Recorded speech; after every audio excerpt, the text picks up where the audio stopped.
That presentation was amazing and just a wealth of knowledge from Ms. Blue and Councilwoman Hightower. So thank you all for that presentation. And I think that speaks to the fact of why community partners are important when we talk about housing, because it takes a community to actually address this issue. So we need everyone that is in this room.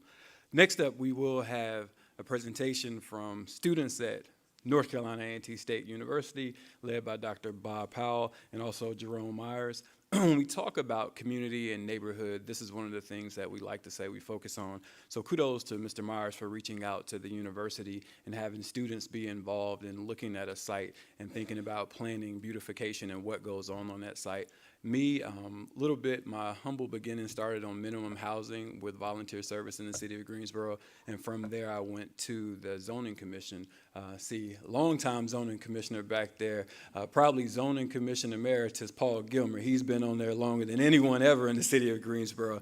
But zoning is very important when you look at housing and you look at your neighborhoods and what you plan to have in your neighborhood for the future and how you want your neighborhood to look. So it's very important that neighborhoods that have not traditionally thought about zoning or be invested in zoning become invested in zoning. So with that, I will turn it over to our students and to Dr. Bob.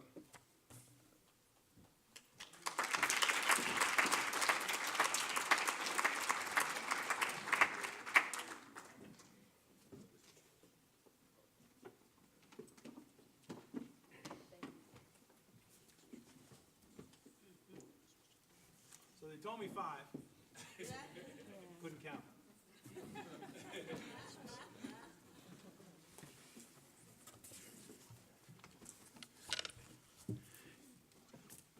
And I do want to thank you all for inviting us to come and share a little bit about what we've been doing. I teach at North Carolina A&T. We're in the architectural engineering program, really more of a building technical aspect to it. But in fact, one of our alums, Jerome Myers, came back, and invite Jerome to come up in just a minute. And he had a design and development problem that he was looking at, and kind of reached back to the school to said, so how can you help us? And so out of that, we've developed a student project here, and the students are going to tell you a little bit about what they've developed. But Jerome, come on up.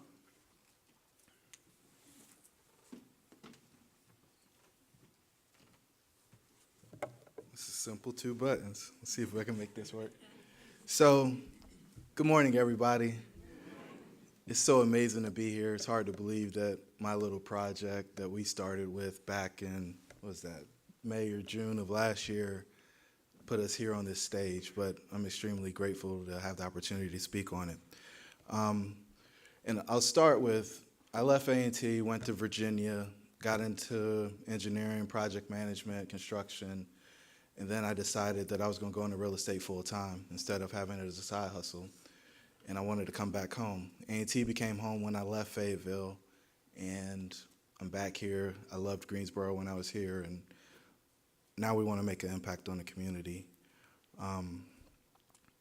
So just a little bit about us. Our first project is there at the bottom, the red brick buildings. We took that over in July of 2018 here in Greensboro.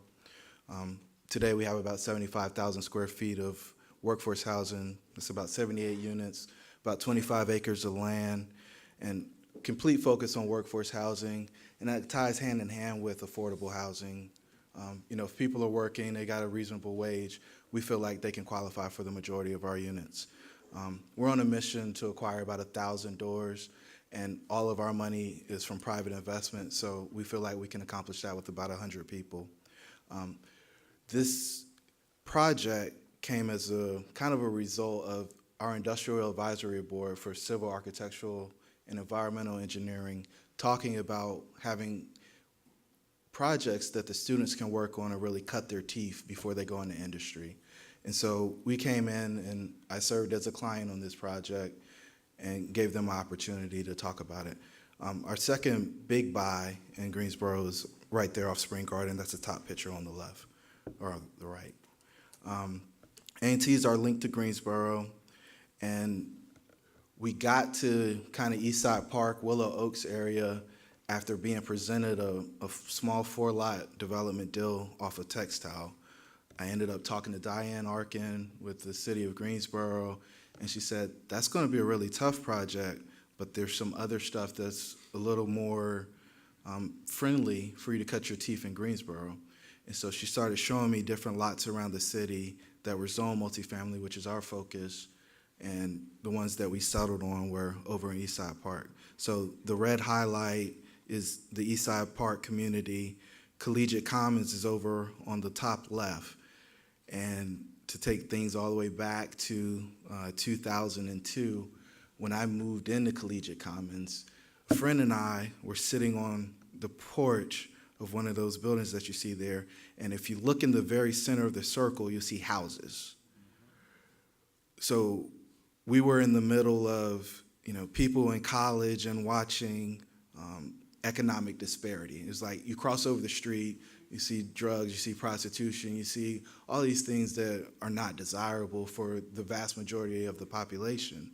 And now when you look at that very same sector of the neighborhood, you see that it's been replaced, right? There's been more multifamily development in that same area.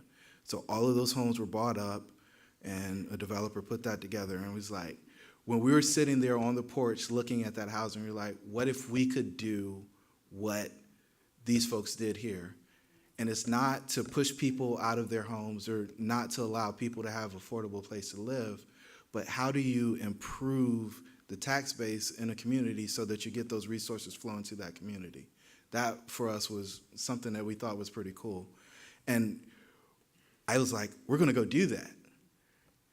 We came back, and so we missed that opportunity in that sector. I mean, if you keep coming south on that map, you'll see that even more has been built.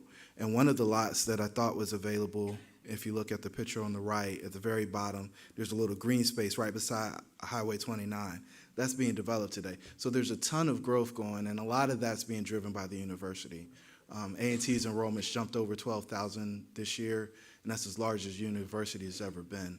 And so that's going to continue to grow as A&T continues to grow.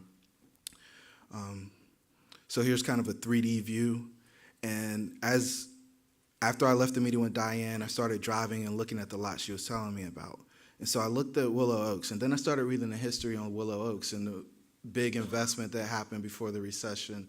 And then it kind of died. It was like the development stopped happening over there. And then I started trying to understand, well, why aren't we investing in this part of East Greensboro? It seems favorable. And these homes that were done in Willow Oaks are beautiful. I mean, the Gothic architectural style. I'm a modern person myself, but the Gothic architecture just was gorgeous. And then if you keep going north, you see the star with Eastside Park there in kind of the northeast quadrant of the picture. There's opportunity there. And so the project that we ended up on is right here. Skip's Hot Dog is there on the right side, the red building. There's a gas station there, and then the next kind of metal roof at the very bottom is a car wash that I don't really think a whole lot of people wash their cars there, but it's still there. So if you're familiar with the area, you get that joke, right? So if you jump over the train track, there's 3 parcels there. And so we met the students there. Oh, let me back up. So I made the university of my interest in partnering on a project. We had a planning session with Professor Powell and a number of his colleagues. And this wasn't just for architectural engineering. Civil got involved and did some due diligence on this site and some others. So it was kind of a collaborative discussion type opportunity. We met with the stakeholders outside of the university, people in the community, Max Sims from Greensboro now, and a few other folks. We had a kickoff meeting at that site with the students. Then we did like first draft reviews where they pinned up these boards, and we talked about their design, why they chose what they chose, and just kind of gave them ideas on what they could do to improve the design. And then we took kind of their final drafts and presented it to the community, and I think one of the community representatives will be able to speak to that a little bit later.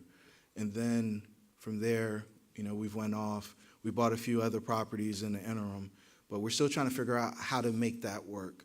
We're still trying to figure out where the investment in East Greensboro makes sense for our business model, because it is a business, right?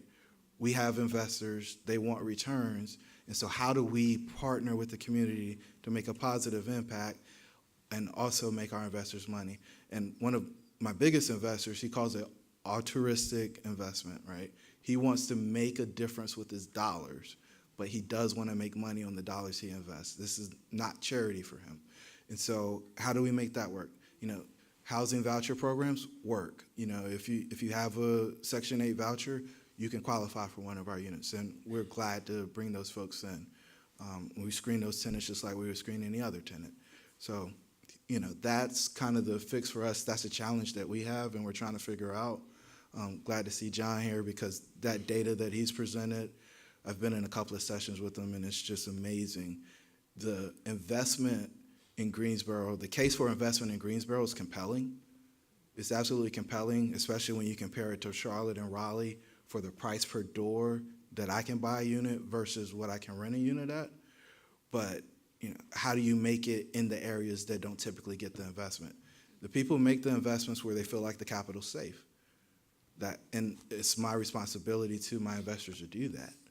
So how can I be sure that my investment is safe so that at the minimum I don't lose their capital?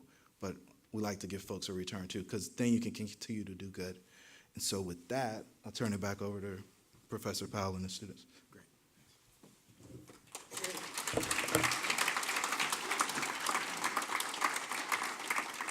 So you can see we were interested in bringing to our students some real life criteria of, you know, what's it going to take to do a building. But frankly, you're going to hear two sets of responses from the students. We asked them to do two things. First of all, we asked them to go out and talk to some of the different affordable housing groups in the city so that we can talk about what are the affordable housing needs in this city. So you've got to match up. You know, there is a market force, for instance, for students to come into these neighborhoods. But what about elders? What about one of the issues in Eastside Park, for instance, is when they did a community meeting, they actually at one point said, we need three things in our neighborhood. We want trees. They were the first neighborhood to have the neighborhoods program. They wanted a park. And they wanted to have a place that said, not in my backyard, but yes, in my backyard. They wanted a place that would be their contribution to community housing, and that became my sister Susan's house that's there. So I wanted the students to understand a little bit of how that works. So they're going to talk to you about their meetings with the YWCA, Share a Home, the City Planning Office, and Youth Focus, and ask them to come up and talk about that. Either Jordan or Jamaal Carter first. Good morning. My name is Jordan Carter. I'm a senior architectural engineering student at A&T University. And my partner. My name is Jamaal Carter. I'm a senior architectural engineering student from Newport News, Virginia. So the design we came up with, our title is called Emergence Apartments. And we had the task to meet with Deb Richardson. She's a lady that works at the YWCA. And basically, when we met up with Deb, she told us about the mission, the purpose, and the difference that they made in Greensboro at the YWCA. So basically, they have programs to help the youth, teen moms, and parents that need assistance with raising their kids and, keeping their family in a safe space. So after showing the designs we had for the East Side Park, we talked about, intergenerational wealth and how having a diverse amount of buildings in the same lot could be very effective. Having different age groups living in close proximity encouraged community engagement and multi-generational wealth. In my group design, we had housing for students, senior citizens, and also postgraduates. She gave us good advice to include public amenities that would help welcome people inside the community and not exclude them. So after talking with Ms. Richardson, we decided to include public amenities such as a dog park or a basketball court or pavilions that would encourage this engagement and also promote the community to come together in these public spaces. The biggest takeaway that I had with the conversation with Ms. Richardson is that although we're designers and engineers, and our idea is to make aesthetically pleasing designs and huge buildings that might appease to the eye, we also have a duty to create equitable spaces for marginalized communities. And that was the biggest takeaway.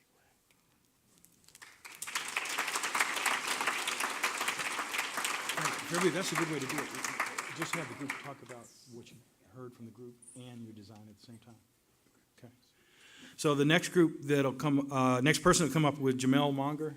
So just go ahead and talk about it. Good morning, everyone. My name is Jamaal Munger. I want to thank Jerome and Professor Powell and everyone for allowing me to speak today. My project, I didn't really have a set name for it, but it was mostly for intergenerational homes. Wanted to incorporate the senior citizens, like Jordan and Jamaal were speaking, postgraduates, and also the youth. The area here has a railway on the PowerPoint that we just viewed. And I gated my community specifically. I do want to have the youth. So, and then with youth, you have to consider them wandering, you know. So I did have that railway, reserving the lower space for senior citizens. We did have stairs. When I met with Miss Biggerstaff of Sheriff Home, she advised me to not to limit myself, think outside the box. So incorporate like a stair lift. On the backside of the property, I have a garden. I don't know about you guys, but my grandma loves her garden. So I didn't want to limit that. I want to actually incorporate that. So to give the seniors their chance to, you know, express themselves and get out of the complex or whatever. Also, with the intergenerational, a way to help our students at A&T, with them housing, staying in this housing, they'll be able to help, you know, of course, pay the cost of living by coming with the senior citizens, those who may need special needs or just like to oversee them. The senior citizen would have a younger student or a younger resident that lives there, and in turn, they will help each other by the student or the young adult supporting the senior citizen, and that way they can connect. It wouldn't be any weird spaces. Everyone would know each other, and that's how I would incorporate the intergenerational space. That's pretty much it for my design. All right. And so Jordan and Todd, if you'd come up next and talk about, you're talking with the folks from the city planning office and then what you came up with. Good morning, everyone. I know y'all are tired of saying that,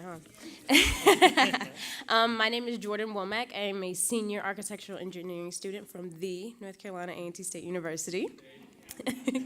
So me and Todd actually went to the city planning office and we spoke to Diane Arkin just more about the area itself. So with our project, which Todd will explain the designs that we did, but we got to talk about the area, and you know, us as engineering students, we want to see these big new buildings with all this glass and all these really expensive things, but she really made a point to say we also have to take into account the people that are around us. So for instance, if we put this brand new big building right next to someone who has been living there for 15 years, if they were planning on selling their home in the future, their home would depreciate to the point where maybe they wouldn't be able to sell it at all. But she was also telling us the big thing that really resonated with us is when it came to the three main points, which was the being decent, safe, and sanitary. But she was saying that that's kind of the bare minimum. She wanted us to go beyond just being decent, just safe, and just sanitary. So we really took that into account when designing our project. And we wanted our project to be able to have all those needs, but also blend into the community and not necessarily be an eyesore to the community. And we wanted it to have some areas on the land that other people that may not live at this apartment complex, but they can come and go to our gardens that we may have, or they can use the dog parks that we may have. So we really wanted the community to come together at this place. So Todd can talk to you a little about the designs we did. And I'll hold that for you. Good morning, everybody. My name is Todd Gaines. I am a senior architectural engineering student from Augusta, Georgia. I also attend the illustrious North Carolina A&T State University. And the design that Jordan and I came up with for our project, we incorporated student housing with multifamily. Our project specifically didn't include senior living. We focused more on providing housing for students and for either single-family homes, like a single mom, or a home that has multiple children involved in it. And like she said before, in the beginning, our design was very modern, and it looked like it would stand out among the rest of the homes. We tried to cut back and not make it look as gentrified when we brought it into this new area. So we made sure to use exterior finishes that matched the same finishes that are around the home. So whether it was siding, brick, metal siding, and we even designed our roof and the porches to mimic a lot of the homes around them, because many of the homes in Eastside Park have that same type of A-frame roof with the same porch with the wooden posts. And we thought that incorporating students with the single family would benefit both groups, because the housing would be affordable for students, and say that there's a mom who needs to go to work and she needs someone to watch her children. There are college students right there that, that can be trusted to watch your kids. And we wanted to make sure that a sense of community was felt. So say, for instance, in this middle building right here, it is 2 different units where the units kind of interconnect. Like your stairway to go to your second floor, you'll pass by your first floor neighbor. So you'll always have that interaction every time you come home. Same with the 2 on the end with the students. The students will always interact with their neighbor to keep that family feeling, like even though it's someone that you don't know outright, but after a while you start get that connection, because you always see that person every morning, and hopefully a person that can watch your kids when you need them to. And same with how everyone else, I know one thing that Mr. Professor Powell really wants to hit on is problems that we came with. So a huge issue was zoning for me personally, because it was hard to find a way to fit enough units on here to make Mr. Myers money while still being in the zoning law. So instead of going out, we decided to go up, but not too far up so it didn't stick out like a sore thumb among the community. And yep, that was it.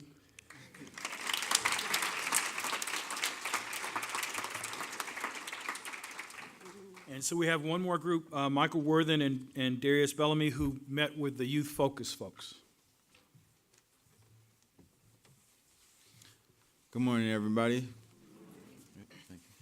My name is Michael Worthen. I'm a senior architectural engineering at North Carolina A&T University. And like you said, we had the pleasure of meeting with the Youth Focus Group, and I actually met with my sister Susan and visited the site. And basically her program is a maternity house, giving transitional housing for pregnancy women. For mothers, young teenage mothers from the age of 16 to 21. And in the home, they provide them with all expenses, and the only requirement is basically they enroll into school or they maintain a steady income. And with that, that's allowing them to, be able to live in the world and take care of their children like properly, teaching them the learnings of that.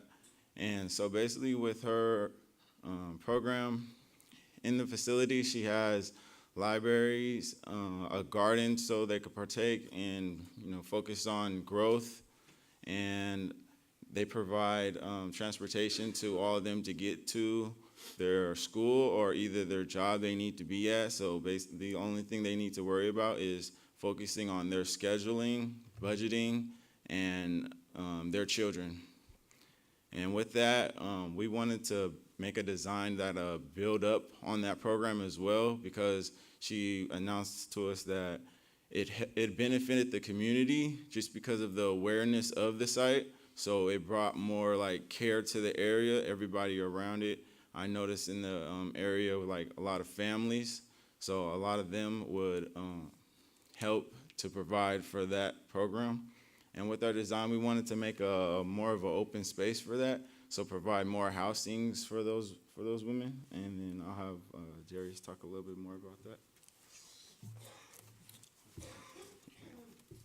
Hello, everyone. My name is Darius Bellamy. I'm an architectural engineering student from North Carolina A&T State University. So with our design, we first off wanted to have community involvement. So we actually made a grill and patio area so that anyone in the community could come and use them. When going around the site, we actually saw a lot of people out on their porches and a lot of people walking around. So we definitely wanted to make an area that everybody else in the community could also use as well. So talking to my sister Susan, she also wanted something to be kind of like a next level to the program. So everybody in the building is actually living like in an apartment style community. So we wanted to kind of branch off and make it like a next level so that they have their own apartments for their child and them as well. This is all, God, I'm nervous, I'm sorry. Oh my goodness. Thank y'all. So we also, there's also a lady that actually takes care of them, and that pretty much, oh my goodness. Jesus Christ. God, okay.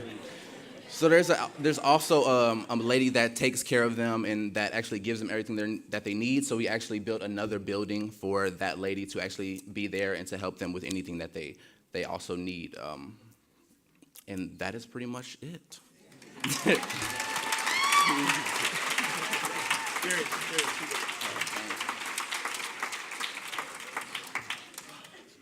Kind of fun, huh?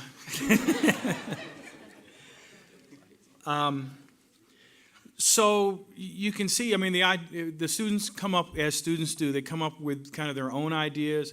Frankly, the thing that surprised me out of this is that I had each given them kind of a singular idea to design a singular kind of house, but all of the groups kind of came up with this thing of, what about mixed housing? What about combining the neighborhood folk with these different affordable housing groups? And so that was a wonderful surprise for me. Faye, come on up. Where are you?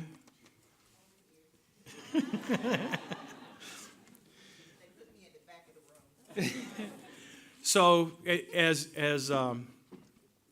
Jerome said, at the end of this, we presented it to the neighborhood, and so what was important to us was the neighborhood response. Yes. Good morning, everyone, again. I would like to thank the professor, his students, also East Greensboro now, because they brought the program to us as a community. And everybody in the community loved the presentation. It was parts of it they did not like. Sure. It was also parts they loved. And so we appreciate it, and we can't wait to find out what they want to give to us. So that's basically it, because I'm not a great speaker. I don't usually get in front of groups. This is my first, so bye.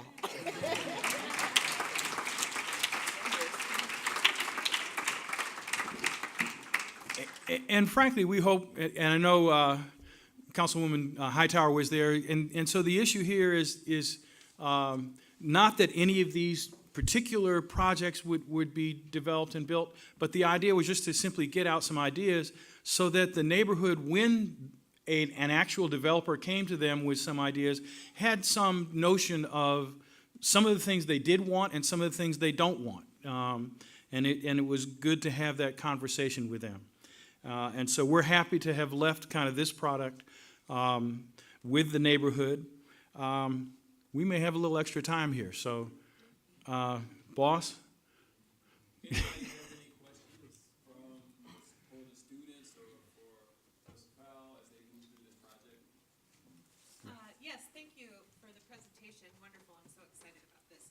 Can each of the tell me how many units are planned in the project? I may have missed it, so I apologize.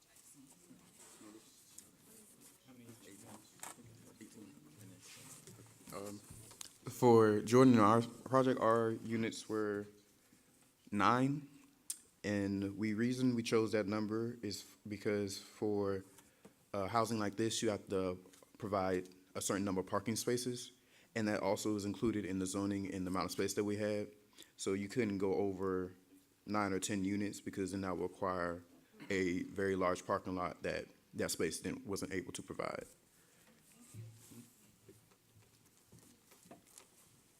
So we had 9 units as well.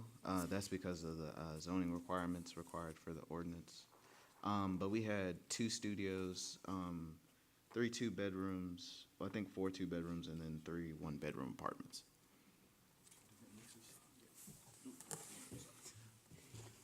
So in ours, we actually had 4 because there were 4 women in the housing complex, and also the 5th one was for the caretaker.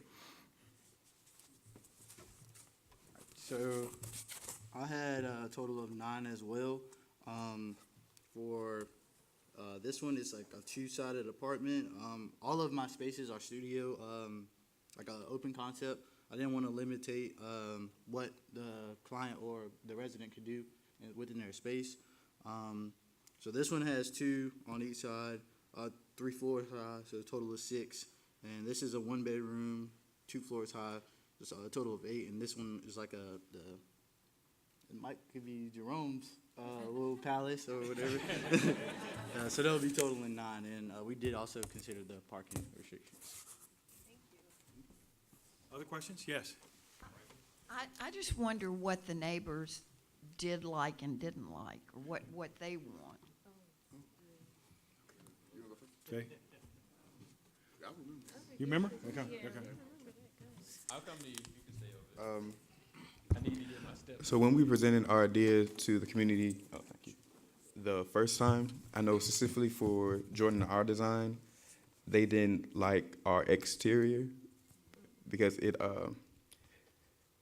we tried to find a way to mix it in with the current homes that surrounds it, but as you see, it still kind of looks very modern and different. So their one thing with us was figuring out a better way to incorporate the matching exterior. So when you entered into Eastside Park, it flowed better, and it wasn't, you saw this brand new building and then someone else's home, which just would look like an eyesore compared to what we had. As far as the design, I don't think that was, okay, as far as the design, I don't think it was that much of a problem. The only problem I heard discussed mostly was the railroad track being so close. That was the only dislike that was really, that everybody talked about a lot. And far as the light, I mean, all of the designs were pretty, and they were thinking of everybody in the community, far as students, old people like me, and younger people, plus people with families. And I like the idea of Susan's house too.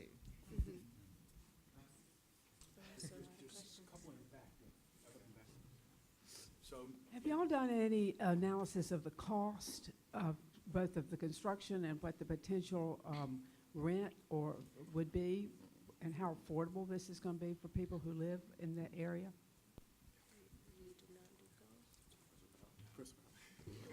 We didn't get there.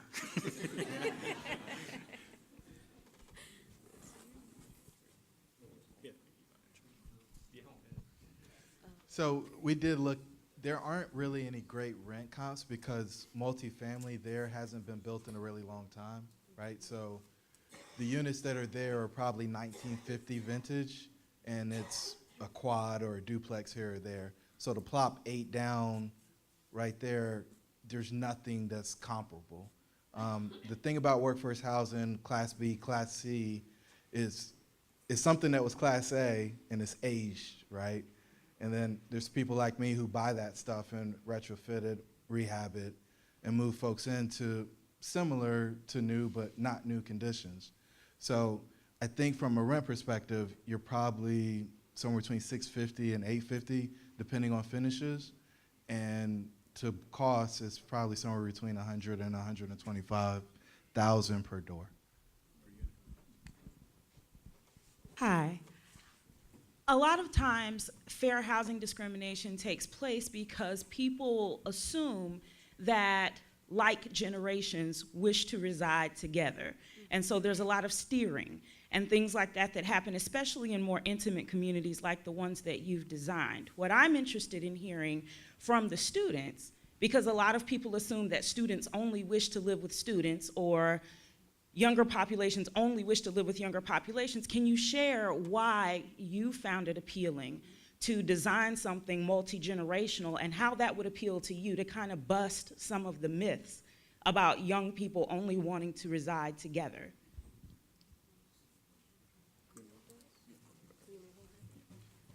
I think I speak for all of my colleagues when I say we're all about the community.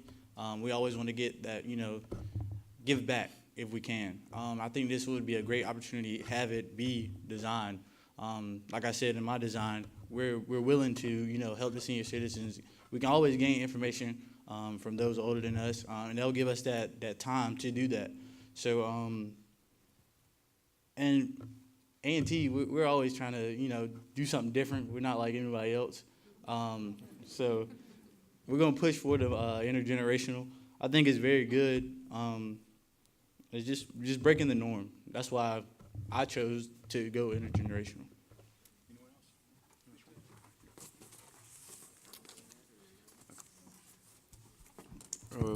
Going off of what Jamaal said, I think a majority of us grew up in families where you interacted with all of generations. And I know Jordan and I specifically, we really felt that students would benefit more if you are in contact with a group of people that's different than what you're used to. Because A&T really pushes us to grow, and you can't grow unless you put in an environment that you're not accustomed to. And a great way with our design, like I said earlier, if you live next to a single parent who's raising kids, you could be a blessing in disguise for that individual by either being there when their kids come home to make sure that they get in the house safely, or like babysitting. And for my other colleagues who are dealing with senior citizens, you could help them with things around the home. And one thing my mom always told me, you never know who you might meet, because those same people that you're helping out now might be able to help you with something later on in the future. So that's why I feel A&T really pushes us to opening your eyes to different points of views and spreading your horizons, and not being comfortable with being comfortable.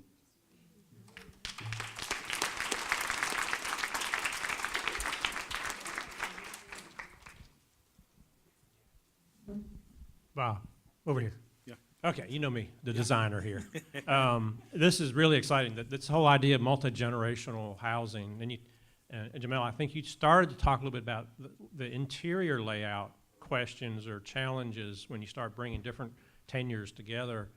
So y'all talked a lot about the exterior, but not as much about the challenges you found in laying out housing units for different purposes. And if anybody wants to talk about what you learned, I'd love to learn a little bit more about how you went about that, or what some of the challenges were in laying out the interiors of these units. Because frankly, yeah, there are several you guys want to talk about in particular. So for ours, we incorporated an elevator to more suit ADA requirements, just in case people can't access the second floor. That was a big thing when looking at it. And then we incorporated a gym just in case certain people in units want to be active and fit, and just trying to be able to incorporate just ADA requirements and spacing wise, just to make sure everybody can be accommodated. And everybody talk a little bit with this different mix of units that you all have. Yeah. Because there's different units of different sizes and how they all fit together in terms of the interiors as well. Yeah, basically when we did it, we started from the outside and then kind of like played Tetris to get them to all fit there. That's basically. That's true. Yeah. And I wish And later on, we'll have the plans to, maybe in the back or whatever, you can take a closer look at the floor plans. Go ahead.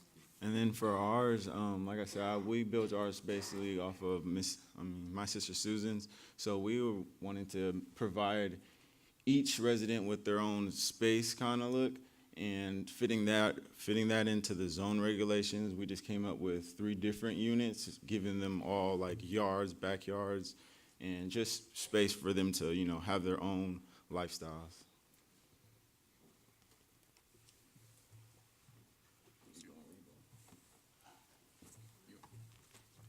Okay, so ours, which I don't know where our floor plans are, but ours were a little complex.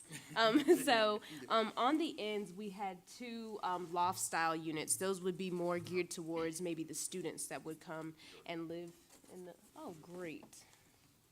Because it's very confusing, yes. There you go. Perfect.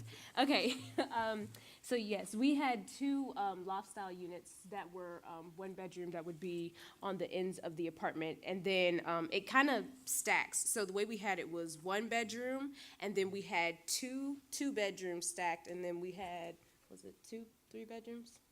Stacked? Okay, yes. So the way it works was for the 2-bedroom units, you would walk into this door, and your first level would be your kitchen and your living room with your bathroom and bedroom. And then your set of stairs would be on the inside, and you would go upstairs, and that would be where the other bedroom would be. And then, wait, no, that was for the 3-bedroom. Sorry, I was looking at the wrong one. Okay, so for the first level, 2-bedroom, sorry, you would walk into the unit here. Okay, yes, you would walk into the unit here, and this would be your kitchen and living area, and then you had a bedroom here, and a bedroom here, and then a bathroom over here. And then the second level would be another 2-bedroom unit, but you would walk into the door, and there would be a set of stairs there, and you would walk up to that unit, and that whole unit would be up top. Now, the 3-bedroom, when you walk in, there is a door that goes into their unit, and their kitchen and living is all here, and then upstairs are their other 2 bedrooms. But when you go upstairs, it's kind of, you would have to really see it because it's hard to explain, sorry. So theirs is not just flats? No. One above her? It It's really is like an interconnected. puzzle. It was Tetris. Yes, that was Tetris. But we really tried to maximize the space. That's kind of why it all kind of got a little complex, because we wanted it to be that the bedrooms were not just small little compact boxes. We wanted them to be able to have a lot of space in case they have, maybe even if it's a 3-bedroom and they have 4 kids, then they can fit them all in the space. But yeah, you can, if you want to explain a little more. So our other partner, Tyler, he actually helped us come up with this idea because he worked for a project up in Maryland where they do this type of layout for different apartment units. And I guess they do the same thing up in New York. It's a great way to, like I said earlier, to continue to build up when you're trying to maximize, like Jordan said, how many units you have. And we also did it, like I said earlier, to allow for forced interaction because everyone shares the same porch, even though you have your own entryway, so you'll always pass by your next door neighbor. It won't be like you just come home, unlock your door, and you won't have to speak to anyone, unless you just want to be rude. Right. You don't do that. And, yep, that was me.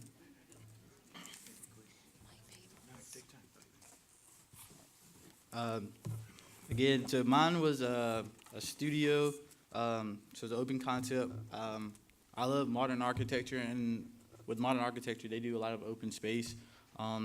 Again, I did that so the client wouldn't be limited. One of the challenges that I found was hard was getting people to certain places. Like Ms. Biggerstaff advised me to, she said instead of having stairs, you should do like a stair lift. I wanted to do an elevator, but the cost. But even though the inside it's open concept, it's not too modern, the exterior will still fit into the community because it was a brick finish. And another challenge was we had to consider the heights of the buildings around it, as far as the exterior goes. So that was the biggest challenge for me, just trying to not be too modern and then not be too traditional.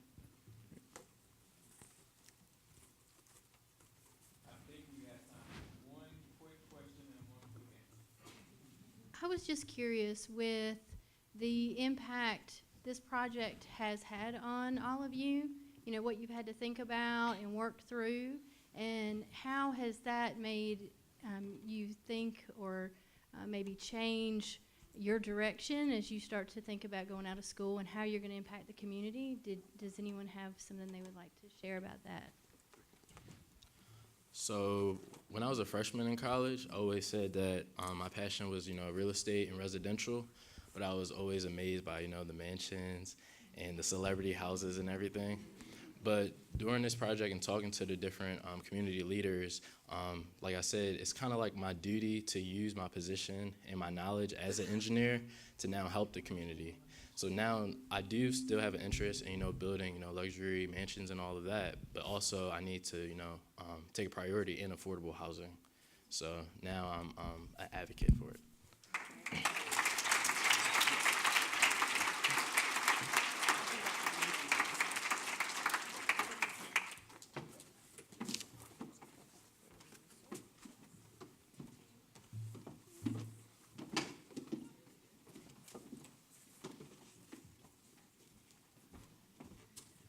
This is why I smile every morning when I go to what I call work. It's not really work when you get to have interaction with 12,000 plus of these folks every day. So this is our community, this is our future. So a lot of times when I look out and I see news reports disparaging our youth, I think about what I work with every day and what I work around every day, and those reports are completely false. With that, we will have a 15-minute break, and we will start back at 10:30.